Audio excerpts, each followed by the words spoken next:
In April 2016, the release of information about an 11.5 million document leak known as the Panama Papers shook the world.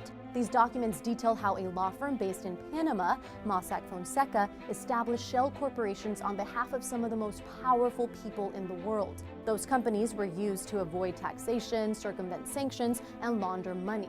So how do they do that? What exactly is a shell company?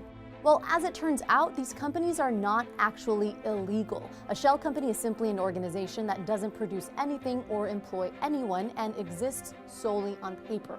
Most of the time, shell companies don't even have an office or phone number, and often the owner of the company is kept hidden or made anonymous. Their purpose is to serve as a front for another business or individual, which can then be used for legal or illegal purposes. Legal uses can include creating a shell company to serve as the basis for a startup, which doesn't have any assets or business yet, but still has to exist as a legal entity. Alternately, shell companies can be used to mask business deals on behalf of companies that may not want to be seen doing business together in public.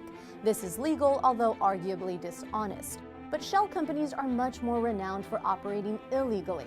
One such use is for money laundering. Since shell companies do not trace back to their owners, those who need their money laundered can wire it into accounts held by their shell company.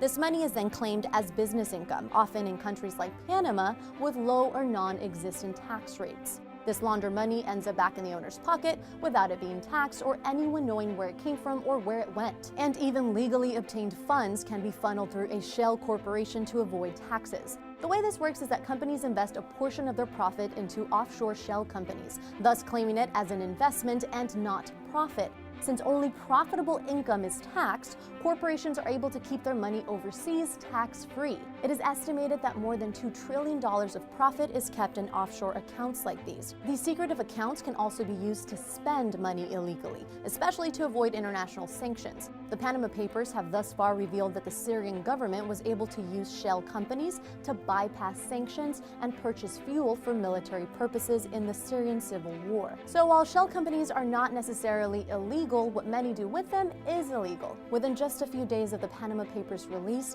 the Icelandic Prime Minister was forced to step down after evidence of his impropriety surfaced. It is doubtless that other world leaders who tried to use shell companies to hide their actions will soon face a similar fate. So what exactly is in the Panama Papers? Find out by watching a quick recap of what we know so far and who has been involved by watching this video. In August of 2015, an anonymous source provided German newspaper Süddeutsche Zeitung with 2.6 terabytes worth of documents, the biggest data leak in history.